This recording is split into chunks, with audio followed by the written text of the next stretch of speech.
Very pleased to have with us this evening Brent Forsberg, who was most recently complimented by the Ingham County Drain Commissioner at our last meeting as someone who is thinking outside of some traditional boxes of how development might be done in the township and elsewhere. And delighted that he's agreed to come and give us a presentation on placemaking tonight. So welcome, and let's hear what you got. All right. Well, thank you, Chairman McConnell. I appreciate you guys having me here, and appreciate the Drain Commissioner's kind words. So a little bit about myself. I've been in Meridian Township since 1988 when my parents moved back here from Traverse City. And I've been in development and real estate for 20 years now in the area, almost 21 years now. So I think before we get into the discussion, it's important to give a little bit of background on my company that's located here, TA Forsberg Incorporated, and our partnership with a group of other developers in the region and in other states called Urban Systems. And we put together this group about 2 years ago to really look at how can we bring some real transformational change to the area using development and using a lot of smart growth techniques, including green building and placemaking. About our companies, TA Forsberg Inc. has been in Meridian Township for 61 years and was started by my grandfather, and we're located off of Jolly Road. Easiest way to find us is we're next to Cancun. Our company's mission statement is enhancing the quality of life in the communities we serve, and that's something that gets down to the core of what this presentation's about this evening, as well as what we do every day in our office. And it extends into urban systems too, which the mission statement of that group is building vibrant communities. So you can see they go hand in hand.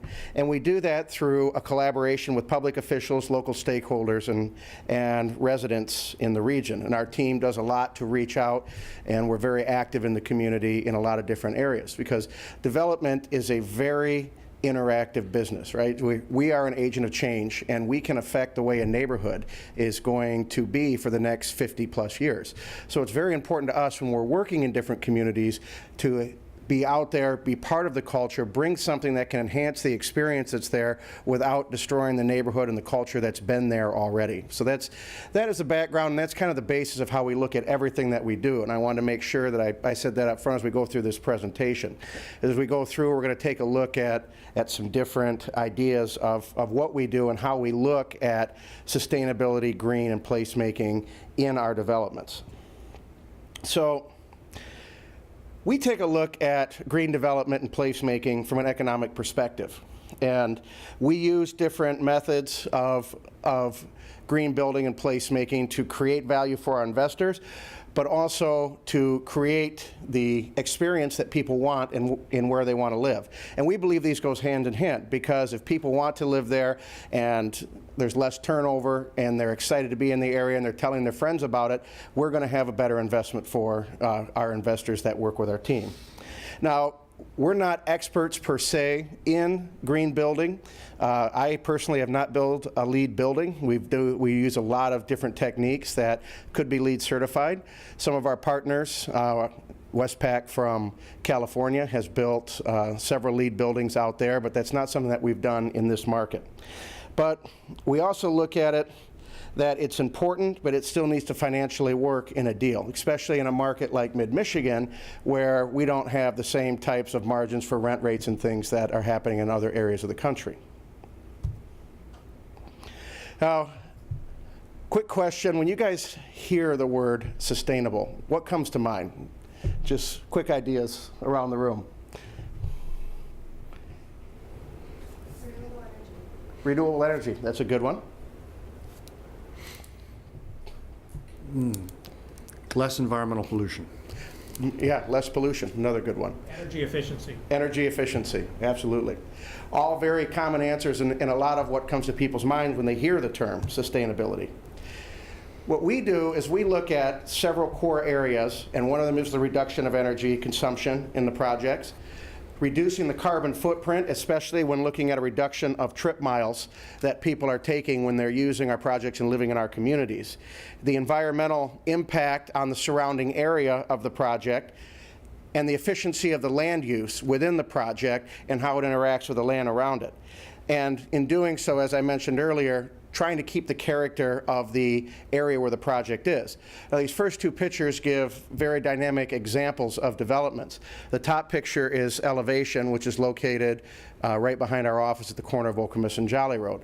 And that's about 30 acres. It's going to be right around 400 units when it's all said and done. The picture here is showing 305 units approximately. And then the picture down below is our proposal that's going on the 500 block in downtown Lansing, which is also 300 units.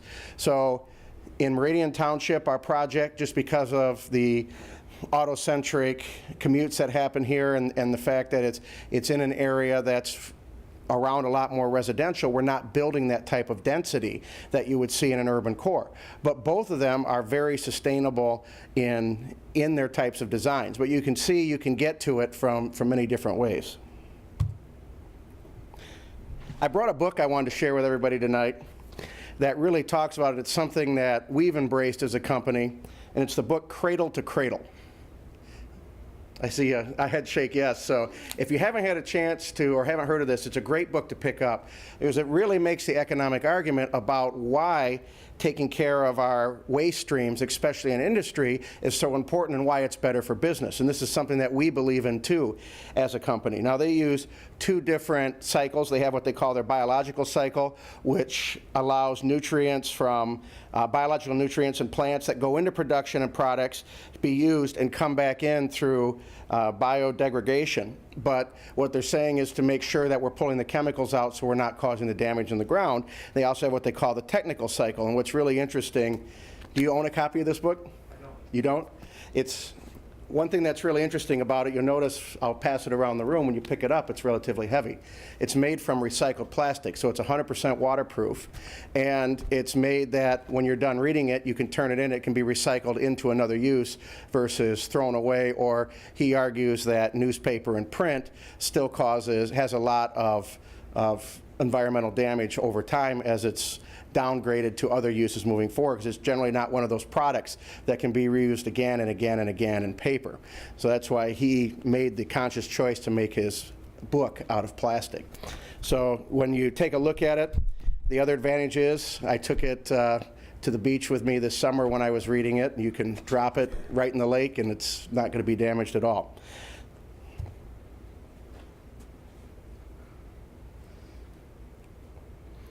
So that is a great reference, and that's something that we look at continually. And as we're going through the building process, we're looking at the materials that we have going in there, but also, especially when we're working in areas where we're taking down maybe an older, functionally obsolete facility, of what materials can we recycle out of that, and what are some creative uses that we may be able to use. And it could be having local artists take them and repurpose them into different types of art, but also what can we reuse that could be interesting as an architectural feature in the next life of whatever property we're working on.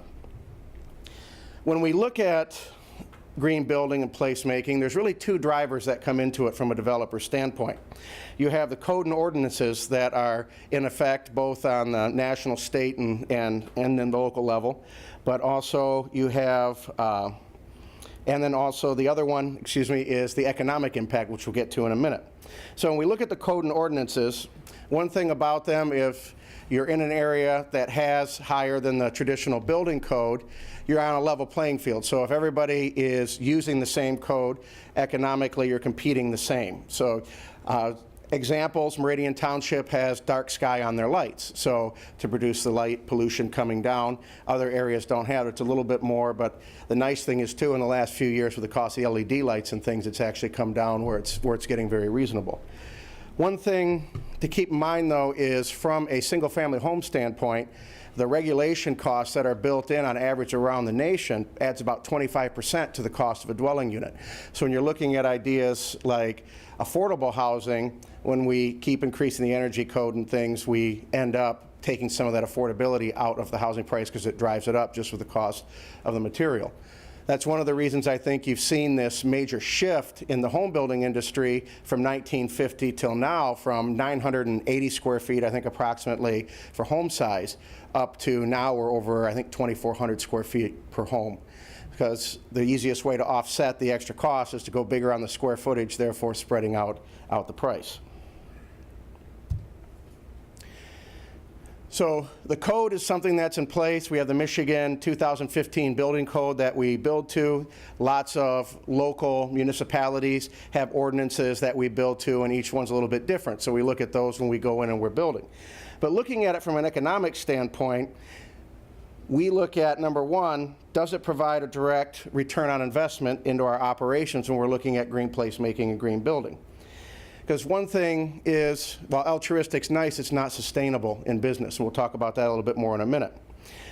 Can it be something that provides a unique selling proposition to our client to provide a little bit of differentiation in the market, something that there's a perceived value to the consumer that thinks that it's worth it to have it into the development? And does it provide a long-term quality of life feature into the development?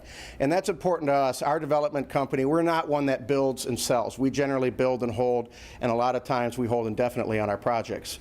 There's still projects in our portfolios from the 60s and 70s that my grandfather had done back then. So when we build something, we can take a little bit longer term view on what we're building versus somebody that might be coming in, building in for the development fee, getting a little bit of equity, and then selling to a long-term investment company.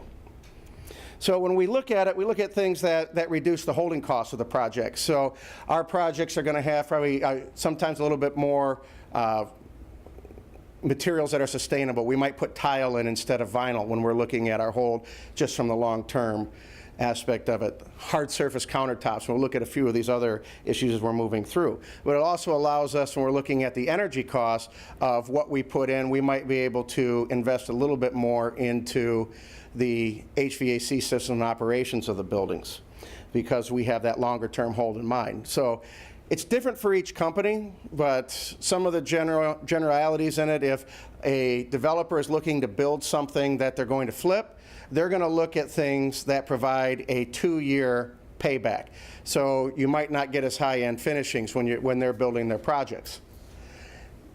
We look at things from right around a 7-year payback, and depending on warranties and things, we can go out a little bit longer than that, than 10 years. But 7 years is kind of where our point is, that we say, okay, that's where we make our delineation on the products that we're putting into our projects.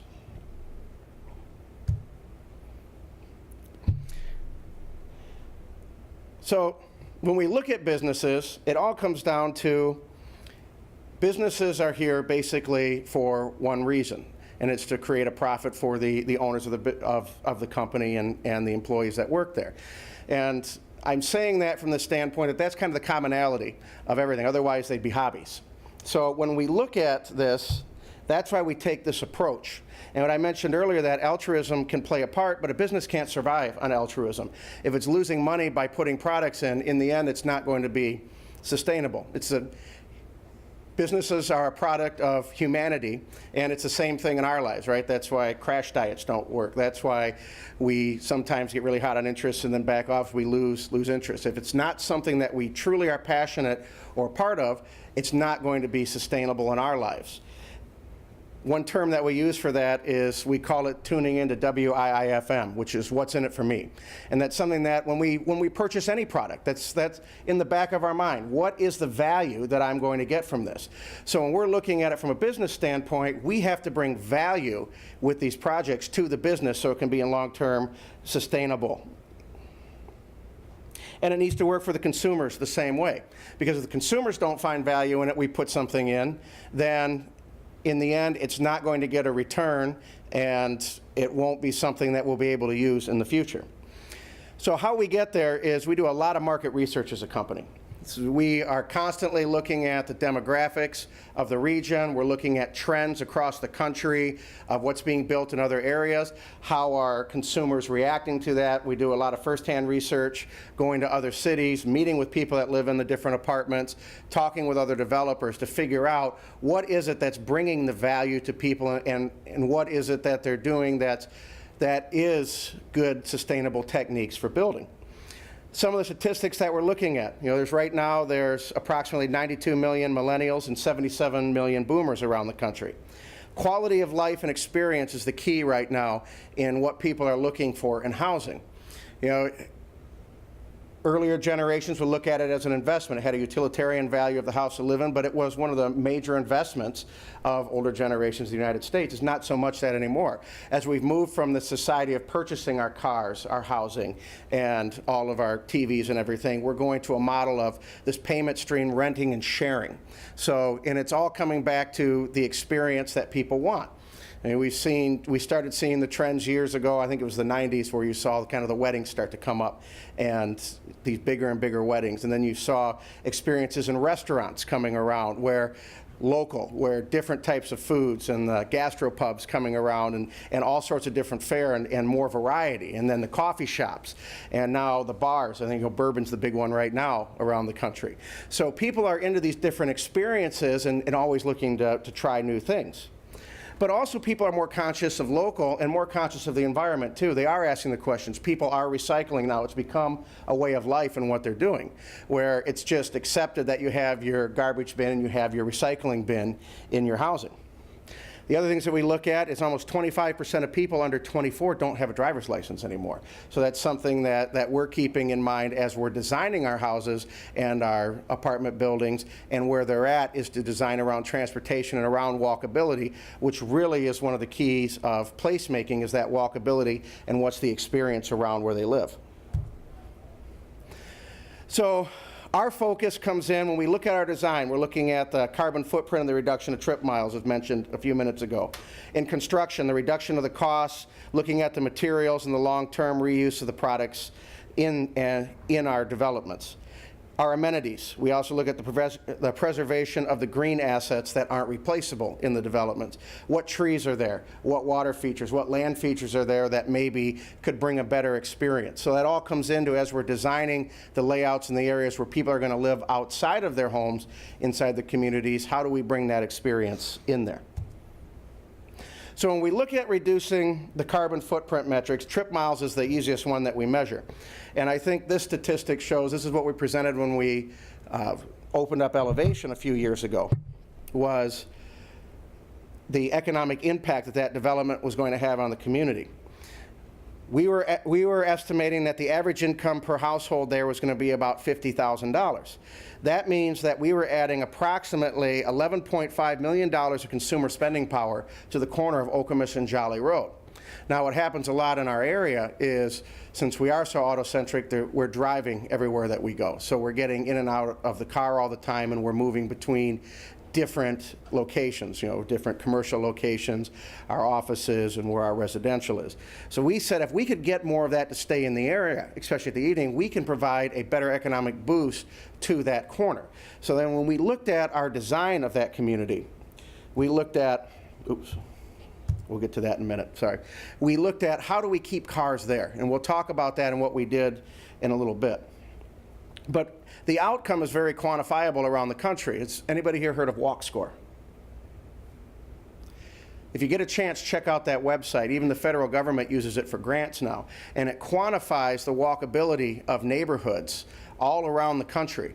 And based on the Walk Score, tells you how much of your life can you spend living there being outside of your car. So when you're looking at that, it scores in the mid-70s. We get a lot of areas that score in that here are kind of okay, that there are some things that you can do. So when we look at it is what can we quantifiably do in our neighborhoods? What types of services are missing that Walk Score uses as its metric, because it's all based on their social research of what people want for living in different areas, and how do we integrate that into our communities to keep people living there. So we're going to take a look at the City of Lansing first, and our projects that we have going down there is we're looking at defining different areas throughout the city. So we're focused here in the 500 and 600 block. Can you see where I'm circling right there? And building in a development there that has a lot of these features. That's where you saw that 300-unit building. Downtown has a lot of commercial. It's got a lot of restaurants, a lot of professional office, but over the last 70 years, it's been gutted of its residential neighborhoods. This example here shows this neighborhood in 1932. You can see is full of housing. There's church steeples down in there. You've got a couple bigger buildings that have risen in there. But you look at it today, and it's all the parking lot area around the archive building and the Hall of Justice down there. So we really removed a lot of that residential that was down there. If you take a look here where the Knapp's building is, you can see all of Washington Avenue there is full of cars, life, people walking, businesses, no gaps. On the map on the right side, the Knapp's building is this top building that I'm marking right here. Everything in red is parking lots that have been added. So you can see, since this picture was taken in '55, we've taken out all of that commercial and residential along that area to make room for parking, which has lowered the value to people that want to be down there for walking and a part of life, which is why downtown Lansing has the feel that it has in that area where, 505, it's empty. And during the day, it's half filled with parking for people that want the little bit cheaper parking rate being outside of the first couple blocks near the Capitol. So when we're going into that area, we're looking at how do we create that more dense walkable feel in traditional urban areas. Now out in Meridian Township, when we were looking at elevation, we took a little bit different approach. We said, okay, people are going to be driving to work from here. So we're going to have 1 to 2 cars per household. So we had to make sure that we had the parking on site to handle that. We said that let's not make parking the #1 thing that we're driving this development on. So we started with the idea, once cars are in there, how do we keep people out of them, and how do we have them use the amenities that are there?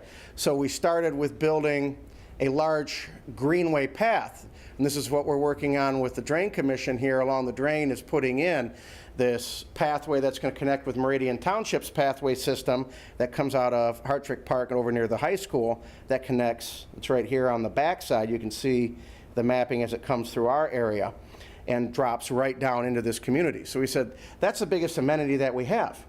So we made sure that we had a large connection and brought it in, and then we're also working on doing a lot of signage about where does the Smith drain that runs through this property go, and how is it interacting with the Red Cedar watershed and the Grand River watershed, and why is it important if you're walking down this trail, not to flick a cigarette, but into that open drain system there that is going to be carried out. And then it's also going to be looking at a lot of the swales and the plants that are in there are going to be identified. So when people are walking in, they can have that interactive experience with the drain system and actually see how it works and why it's there, and that it's not just a random stream that's left over from the Ice Age here, that this was functionally built in the 1800s for the farmland and to help kind of drain the property that happened down through here, and why it's important that we protect it, because it's an open water system that goes right out to our Great Lakes. We also have this area up here that's over 150,000 square feet of commercial right on the corner, Meridian Crossings. I think there's 16 restaurants approximately within a half mile of walking of this, plus all of the other retail. So we said, once you're here, how do we build those connections? So we've been talking with Staybridge Suites and MSU FCU. They've got their sidewalks through, and once we get the section along Jolly Oak Road built, about getting some picnic tables on both our side and their side, so we make it feel more connected to get over to the development.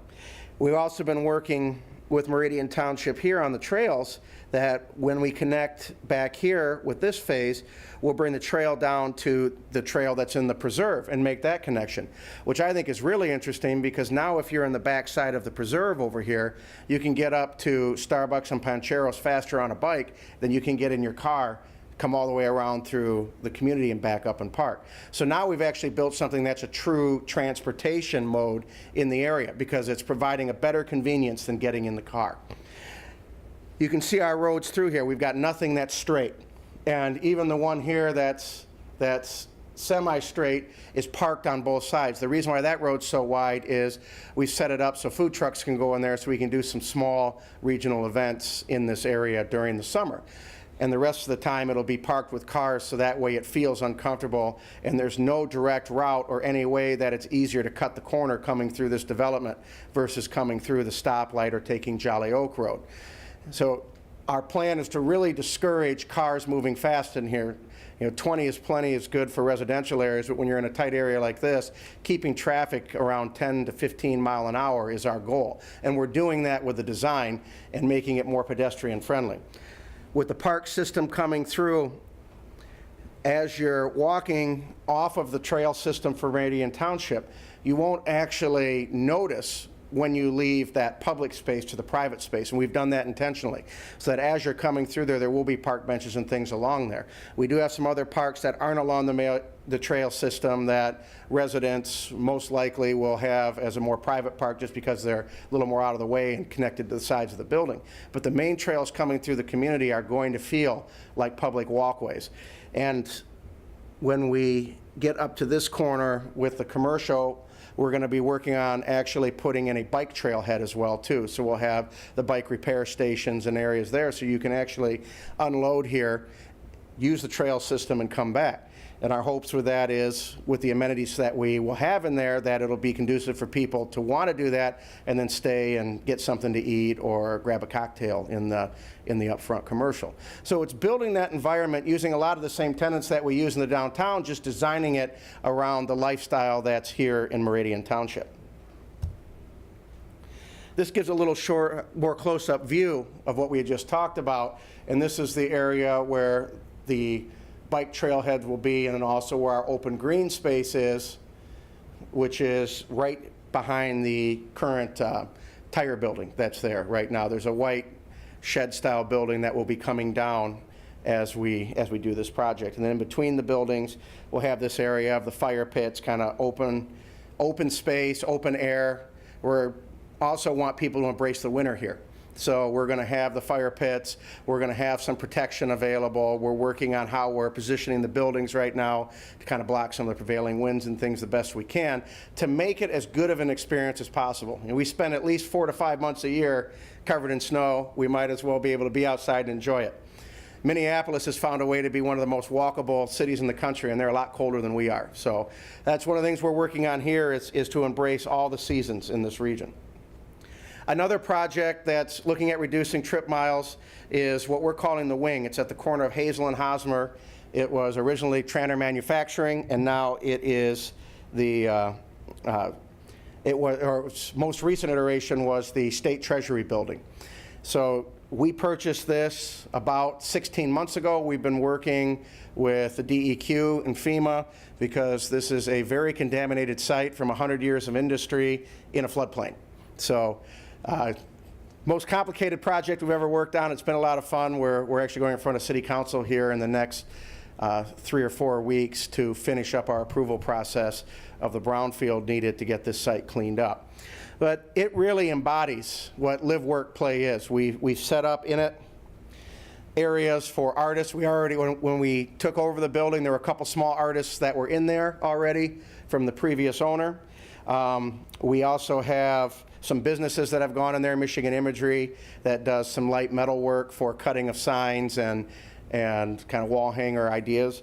And then we also have a trapeze artist that is set up in this building that does her training in there. This one's showing they're working with those kind of fire sticks that are small, and lots of cool stuff happens in there. We say, you know, this is a really cool culture, and this is happening in this space. So we've worked, and we're adding a residential component. We're adding 64 units in the first phase, and then there's up to another 110 units that we can add into this. So it gives you the opportunity to enjoy art. We've got small business areas. If you want to open up a company, we got spaces from 250 to 500 feet, all the way up to 5,000, depending on the company, and lots of cool stuff. We've got a VR company, the first one in the region, that some MSU grads that have a funder that started their business that's in there. You know, the artists we've mentioned. We've got also some small construction companies in there. So it really gives that kind of idea that we can combine all of these uses and create something that doesn't take away from them individually, but actually combine to create a better experience. And we're working right now to attract a small little coffee shop and restaurant in here as well. But right down the street, there's Arts, and then the other 4 blocks the other way, you have all of the businesses in Rio Town. So even if we don't get anything there, you're a 4 to 5 block walk from lots of different food options and also lots of different forms of entertainment and parks and things as well. And it's 1 block from the river trail that connects all the way here to MSU. So that's how we look at the carbon footprint of the development itself. So let's look at the construction techniques really fast. So our metrics there is reduction in operating costs, and we get that in two ways: long-term maintenance and the energy use in the building. And then also providing value in equity funding. If we can, there's different tools that are available, like PACE financing, that allow us to actually quantify doing long-term green systems into the building and using better materials. And we'll go over that in just a minute. So looking at the construction metrics, this is one of the things that in real estate is important to keep in mind. You know, a lot of times when a developer's building and they're leasing out all of the space, no matter what the energy costs are, it's always passed on to the tenant that's in there. Even what's called the common area maintenance, which is all of your parking lot lights and everything, and then the heating of the areas in the center of the building. So code makes sure that we're building to a certain standard, but there really isn't a lot of incentive for developers to want to go up and above that because it's just added costs. But we are always looking at, okay, how can we reduce that? Because to us, that becomes an added benefit. If our CAM charges are a little bit lower than some of the other areas, most businesses only care about that all-in price, right, of business. So we really look to manage what are things that we can do. One of the things we're trying right now is this weird-looking light. We're swapping out all of the old vapor lights that were originally put in 25 years ago for new LED lights to reduce the operations. And what's really fun about this on the project is as we're swapping these out, we're going to have a test year over year on energy usage, so we're going to be able to quantify moving forward different types of lights. And we're trying in some different parking lots, different lights, so we can see what is the energy cost versus the spend versus the long-term maintenance on it. So we use ourselves a lot of guinea pigs on these projects, and it gives us the opportunity to do this. The same thing happens residentially with the utilities, right? They're paying rent on a project, but they're also paying their own utilities, which again, if you're building, you're going to look at cost, especially with what's financeable versus the rent rates versus what people perceive as the value. Most people aren't willing to pay extra for a high-efficiency water heater because they can't see the value daily in what they're doing, but they're willing to pay extra for the kitchens and the finishings in the property. Well, there's a program called PACE, which allows us to actually quantify the savings of the value. And in elevation, we went through and we changed out and upgraded all of the lighting systems in the building. We upgraded all the water heaters to a long-term high efficiency. And we did that for two reasons, because number one, the high efficiency ones had a 10-year warranty. That in itself wasn't quite enough for us to be able to convince the bank that they should loan us $250,000 extra for water heaters, just based on the value, because again, they're saying, well, that's a pass-through. But when we take that PACE financing and add it back in, that's the bank says, or the PACE group says, you're going to be saving X amount across the life of the development for 20 years.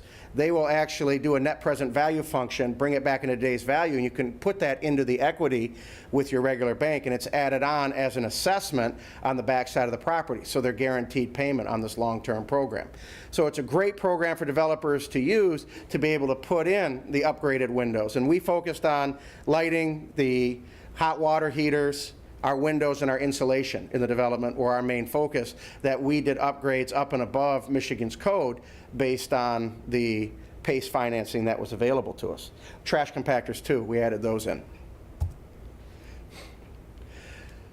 The other thing that we look at is how can we reduce materials. I don't know if anybody's seen this house. This is what we call our Tembo product. It's a 600 square foot home that we built in Lansing on Elm Street in Reotown. I know it looks a little different and not quite a traditional house, but when we met with Reotown for the year before we built it, we said, what do you guys want? We showed some different fronts. It's a very artistic community. They said, go ahead and make it a little weird. It sounds like fun. And they sat down with us and helped us pick this out, pick some of the colors and the materials that we used on it. But this is more like an engineered system than a house. A lot of time and thought went into what we did. We made sure that structurally we had it designed so it used the minimum amount of materials to be as structurally strong as possible. So some of the things that we did there is we have closed cell insulation around the entire structure. A little bit more money, but when we were building it, we knew from a noise standpoint where it was that it was going to be helpful, but it also allowed us to reduce the HVAC system that we were putting into this. And on this size house, every dollar counts in the design. And our goal with this product is to design something that can meet the median income for the different areas that we're building in. So the median income here is just under $40,000, which means people need to be all in at $1,100 a month with their rent and utilities. So we designed this product to fit that need. And at the same time, we also were able to reduce the impact on stormwater management. Being a block from the Red Cedar, that was something that was very important to us. And this is actually 2 blocks from Point Park, where the Red Cedar and Grand River come together. We'll take a look at those shortly.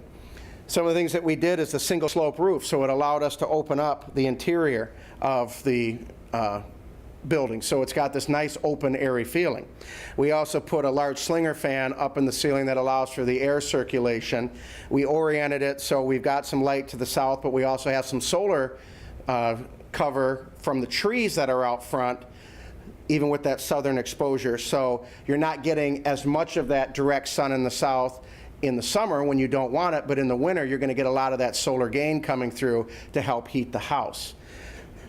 We also put in a higher efficiency water heater that was a little bit smaller, and that technology allowed us to keep more space on the first floor for people to be able to use, because we were able to tuck that smaller water heater up in a corner in the roof. One of the last things that we look at close is protecting those irreplaceable green assets that we talked about briefly in the beginning. So this is a new project that we're bringing online in Eaton Rapids soon, and we're going to be starting the approval process down there. This was a trailer park that had been abandoned a couple years ago. We bought at tax sale, so we're just finishing up our site designs there. In going through the development, you see all of these darker green dots, and one's missing. You have the one here. There's actually one here, and that's important for a reason we'll talk about in a second, is we went out there and we said, okay, once we get all these trailers removed, what's this place going to feel like? And having the cars come up to each unit, we said, you know what, that's not going to create a good experience for the housing. So we built a cluster parking lot on here. But also we have these great big tree canopies that are over these trailers from these giant oaks that have been there. I mean, they got to be 60, 70 years old that are all the way around this property. So we did a tree study. We took our original site plan drawing and laid it over top. And I know it's kind of hard to see the difference. You can see where there's a lot of conflicts here with the trees. And by changing the shapes of some of the units and the orientation, we were able to save every tree that's a hardwood on the site. We are going to get rid of a couple poplars that aren't in the best of shape, but everything that's an oak, and which they all are, there might be one maple, but we're able to save those and use that tree canopy. And we go back in for the design of our house, we'll be able to do the same thing that we did in Rio Town, where we're looking at how do we use that in the summer for tree canopy and getting rid of the heat islands that can form there, also with the solar gain in the house. But when it's defoiled in the winter, to be able to use the solar gain to help offset some of the heating costs in the house. So it's really looking at a lot of that and creating that experience. And at the same time, from a placemaking standpoint, if we had the parking at each one of these homes, you can see there'd be almost no green space left. So it really creates that better green experience in the center of this community. And we're working with a landscape architect to actually design everything with 100% native species to this climate zone in the region. So hopefully the plantings will be more sustainable too. You know, as we look at a lot of the species that have been brought in here over time, you know, we've got to adjust the soils with all sorts of chemicals to keep the soil viable for the plant to live. So we're looking at, okay, what grows in this climate that provides that sense of beauty, and we're going to be starting with that in our designs in the community. The stormwater impact, one of the advantages of these houses that we've built, we have the single slope roof. The picture on the left, you're looking at where it comes in, the water drops right down. That little bit of cement pad that we've got poured in the back slopes back towards the house. So almost all the water that comes off the roof ends up back underneath the house. And we're doing that. We've got a lot of pea stone and things underneath because the houses are actually set up on piers. So all of that flows down underneath the house. And when it gets to the front, we've used a lot of tall grasses that can absorb a lot of that water and a lot of rocks to stop that flow. To try to get the impact, it's not quite zero impact because we did have to pour a pad for the car. We do have a pervious platform behind the cement where we're allowed to start that still allows grass that's got that structural mat underneath it for parking. But other than that, it's just two small pads of cement are the only spots that are impermeable on this site, which from a residential standpoint isn't necessarily required, but being so close to the river, we thought it was important that whatever we can do, and it didn't cost us any extra money, and it's something that we think creates one of those unique selling points for what we're doing too, that this product is helping be part of the solution of how we stormwater management in our region. So really it's, as we went through everything, I know I kind of went through pretty quick, but really what it comes down to is we have to have different sustainability techniques that consumers are willing to pay for. And we try to talk about, that's why I love coming to meetings like this, because we love talking about what we're doing because we think there's a lot of value in there. And we love working with people that are living in our communities to help educate too, so they can tell other people about it. But for us, starting from what we think is a very common sense approach. We're not doing anything that's revolutionary around the country, but what we are doing is taking those incremental steps every single time we build something to make a small change in what we're doing to try to get it a little bit better each time, being able to measure it with the products that we're building against other products that we have, and then be able to report that, yes, this does work, or this didn't work, here's maybe why it didn't, and be able to make those adjustments. So what it really comes down to is that connection and being engaged with people, having people understand what we're doing, but also being connected with our projects. So we understand and can look at that and make those decisions as we move forward. So I'll open up to questions if anybody has anything, and I appreciate you guys listening to me ramble on for about 40 minutes. Fantastic. Thank you for that. I've got a whole bunch of questions, but I'll let my fellow commissioners have the first shot. Well, I've got a question about a project I heard about in Lansing that I think your company's involved with. It was like 6 or 7 real small homes, solar electric systems, microgrid.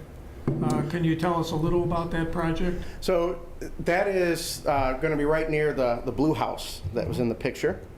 And the microgrid, we're going to be working with Board of Water and Light, where it's going to be connected into their system. So we are working on that they're going to come in with some of the solar panels. That one's been a little tricky because it has, again, a lot of great trees around the property. And we're trying to figure out how to orient the panels on there without topping those trees. But Board of Water and Light's been a great partner on that, and we're excited that they're helping us try to design this of what it's going to be. Okay. Well, first a quick one on LEED certification. I've heard several folks now describe projects that they do that are LEED certifiable, but they haven't gone through the certification process. And I know, for instance, Michigan State University has adopted a policy of striving for LEED certifiable practices without going through the certification process. Can you help us understand why? LEED is a very expensive certification, and it brings a lot of awareness to projects, especially on the remodels that they do. But you have to have basically an expert on staff that knows how to fill out all of the paperwork all across every step of that LEED process. So for the types of projects that we're doing on market rate, it's just not economical to do that. But what we try to do is we still work with different groups for consulting on what we're doing to try to get as much of the green building practices into it as we can. So your choices as a builder are either to have someone in your company that has the ability to do the certification or to pay someone else to do the certification for you. Yes. Any ballpark idea of one of these projects, what it would cost your project to go ahead and do the certification? I haven't looked at that number recently, but it is, I mean, it's percentages added on. And that's, you see a lot of the LEED certification on institutional buildings that are going to be designed and basically stay the way they are for a long period of time because you're able to amortize that cost out over the lifespan of that building. But, a lot of times residential, 10 to 15 years from now, there's going to be some major upgrades just to be relevant to the culture and tastes of the time. Well, that leads to the bigger question I had then. You were talking about this PACE financing. And if I understand correctly what you said, those features of the project can be considered by the lending institution to actually increase the equity that is behind the loan that they're making for the construction. Am I kind of on the right? Close, yeah. So it's looked at separate as a separate piece of finance because you're actually financing those items that you're increasing the value of. And it's brand new in Michigan. It's been out west, I think at least 5 years, maybe 10. And we're working on it right now on a couple projects. I'm bringing this financing in. But what they look at is you have to get an energy study of building to code, and then whatever you put in the upgrades, what is the projected energy savings that are going to be on the project for the next 20 years? And then they set a value of that and back it into a dollar for today. So let's say, they're saying 20 years, it's going to save $10 million, and I'm just making these numbers up as I go. And they say, net present value of that's $4 million. So you could get $4 million towards the equity of your project. Now, it does affect your other financing on top because as they run the repayment on that over 20 years, that comes out of your net operating income. So you've got to balance it between the PACE financer and the construction financer of the bank, and we're working through that. But we're excited because it allows us to make some of these upgrades that wouldn't necessarily be available with just traditional financing and not having to come out of pocket with it. And that's supported by some form of governmental program, or that's a completely private sector sort of initiative? That's a good question. I think it does have some sort of government backing, but it's set up that it actually is run as an assessment. So the money's collected through the local municipal treasurer. So there is some partnership that's built into that, and then the PACE financer gets reimbursed twice a year from taxes. So it's kind of like, go ahead. There is state legislation was passed in order to enable this in Michigan Yes, for gotcha. commercial buildings. And Okay. the other thing worth noting is like in this case, Ingham County adopted PACE financing and kind of authorized it Yes. within the county. And a lot of times cities authorize PACE financing, but it could be a county too. So I assume you're working with Ingham County through, that authorizes or is it Lansing?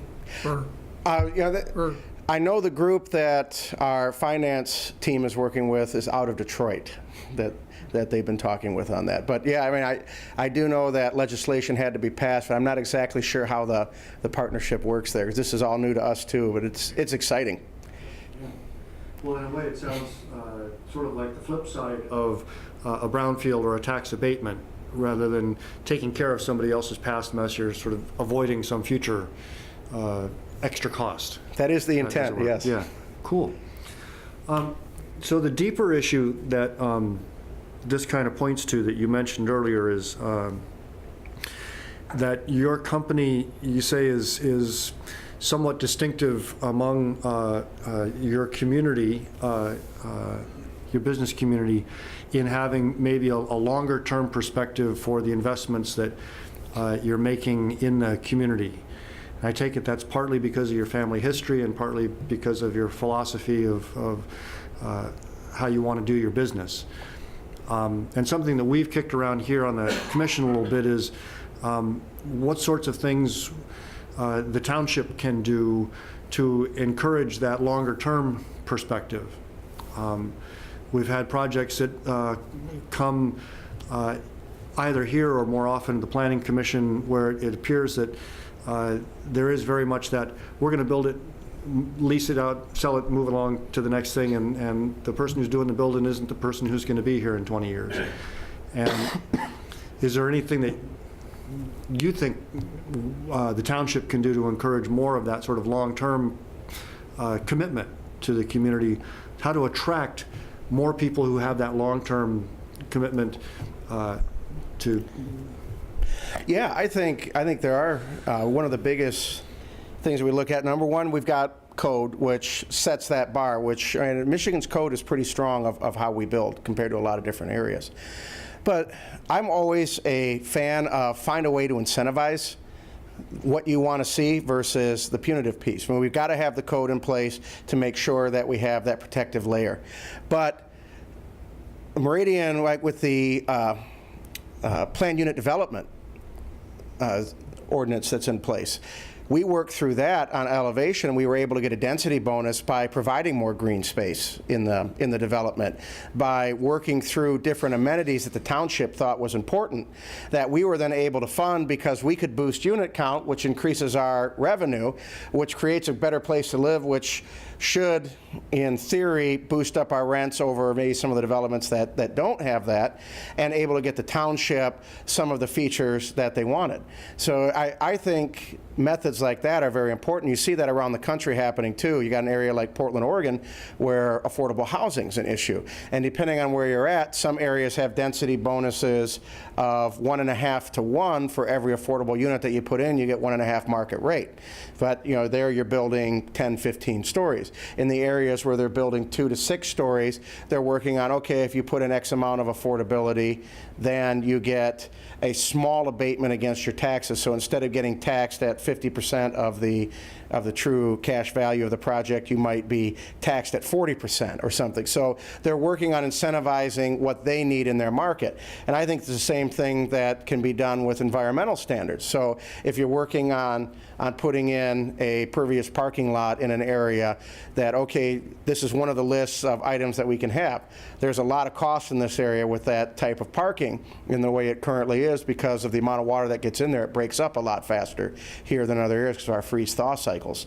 But knowing that maintenance there, knowing that, okay, the water protection is important, so we're going to have to offset that cost a little bit. We work on some type of bonus in either density or what other options might be available. So I think looking at it from that incentivization approach, it doesn't mean taking money out of the pocket of the municipalities from necessarily a tax standpoint, though that could be a piece of it, but allowing that greater density to offset some of the costs too. There's something that we've looked at is, can we work out on land preservation, buying development rights of farmland in the area either for 10 or 20 years at a time or indefinitely, and bring that into other municipalities as an exchange to protect the resiliency of our food sources in the area, because that's very important too as we look at our region as a whole. So a lot of those type of things I think could be part of the discussion of how do we build those partnerships, what's the intent that we want to get out of the design of the community, what types of amenities do we want moving forward, and then how do we build that partnership, and what can we do to incentivize that to happen? You've come very close to using a term that is getting a lot of usage in the township. Yeah, I'm not going to say that one out loud. Okay. But me neither then. In all seriousness, though, the urban growth boundary that's been talked about, there is some merit to that. A lot of areas that have it, it's shown that it's worked, but it's got to be implemented properly, and it has to account for growth. Well, I was thinking of a less contentious one called form-based codes. Oh, form-based code, yeah. I mean, that's another one that I think is very good that people are, that has a misunderstanding. I mean, one of the best ways for describing form-based code comes if you're down in an area that has, a great street front and the cafes and everything. Would you want a building right in the middle of that setback with a parking lot that has it doesn't have the sight lines coming out of it from the pedestrians walking, most people would say no. Well, form-based code is what allows that to happen. It's looking at the design of what we want for an area. So all of these can be taken too far and pushed to the point where it can stifle development, but when the conversation's open and people are talking about them, they're very good tools. Are you currently building in communities that have adopted form-based code? So Lansing is the closest. They do have the zero lot lines and things downtown, and they're working on a form-based code that'll actually be across the entire city. And they'll be one of 6 cities in the country to have as comprehensive of a code if they get this passed in the next 2 years. But it's also based on incentives that if you build the form-based code, especially on those transit-oriented corridors like Cedar Street in Pennsylvania, that you can get bonuses in what you're building. But you're still allowed to build to the existing code that was there to a point, especially in areas where you have those, parking lot fronted businesses. So that way they're not stifling growth. So they're really working to try to find that balance between the two, which I think is very interesting. So the last one is a trivia question. Uh-oh. You had Washington Ave. I read a report done recently about rain gardens that were installed on Washington Ave, and they mentioned that at one point that street had been converted to a pedestrian mall, that it was completely pedestrianized until it was later reopened to traffic. Yes. And we hear a lot today about closing streets and making pedestrian areas. Have you been here long enough to watch that experiment play out, and do you carry lessons from that? Yeah, oh, absolutely. And when you look at the pedestrian walkways, you've got to have really, really dense population, dense business to support that. So best example is, everybody here been to Silver Bells? Mm-hmm. So when you're downtown Silver Bells, you got 50,000 people on Washington and Michigan Avenue, and it's closed to automobile traffic. You don't have businesses complaining that nobody can park in front of their businesses because their doors are full. You don't have pedestrians complaining that they have to walk 10 blocks to their car, because they're there for an intent and a purpose, and that's to have that experience of the parade, of that walkability of the downtown, being around lots of other people, and being a part of that festival. Now, when you look at that, that works as a pedestrian walkway for that time frame because of the amount of people there. We're going to be auto-centric for a very long time around here. And so as we design, we have to look at that, but that doesn't mean we have to design every street for the automobile.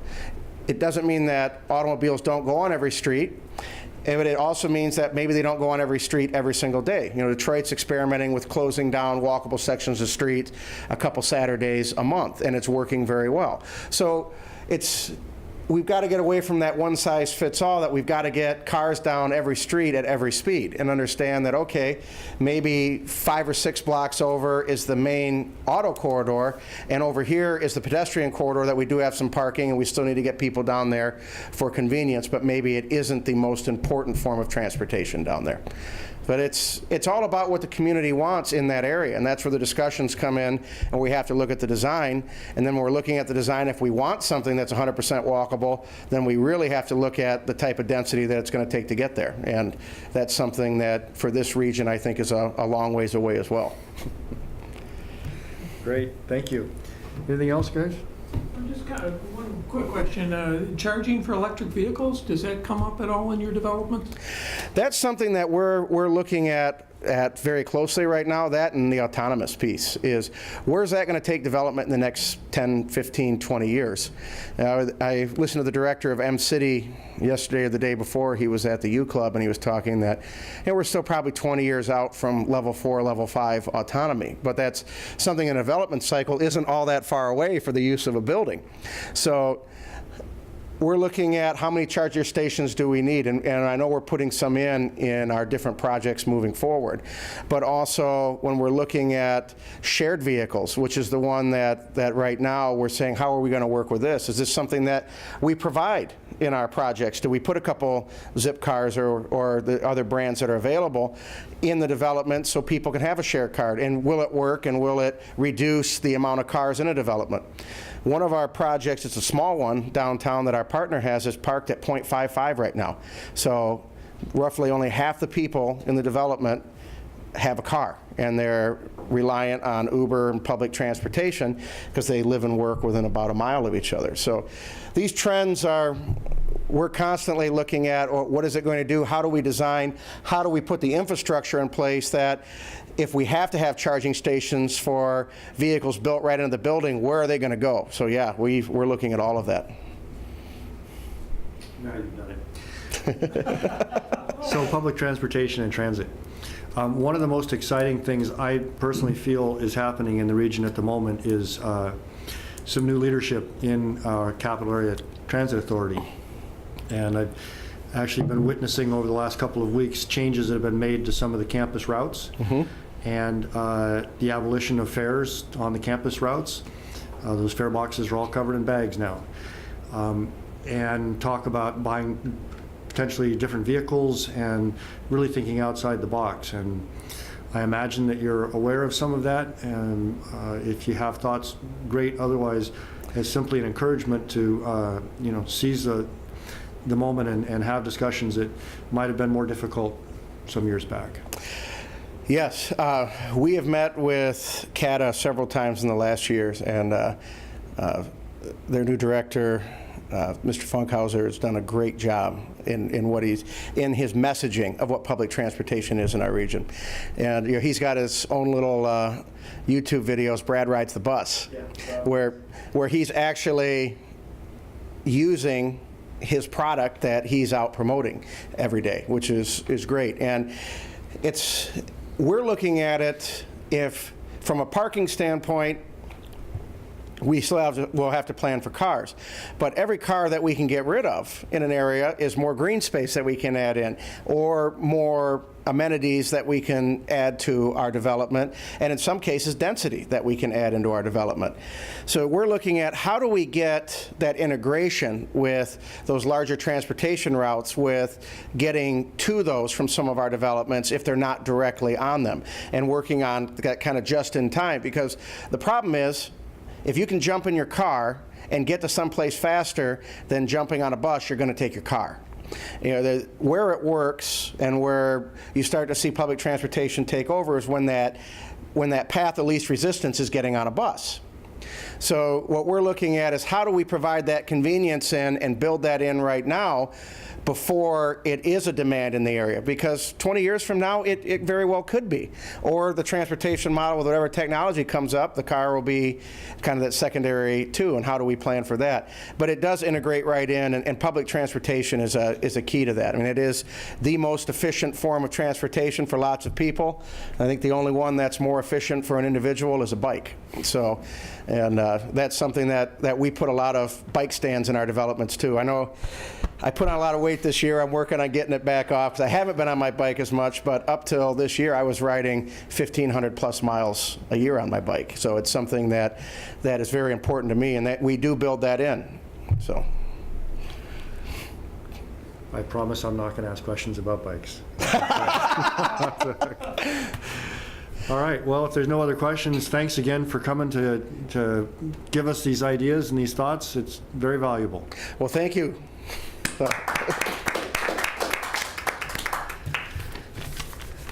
Now we have to move to the boring part of the meeting. Yeah, it's going to be easy.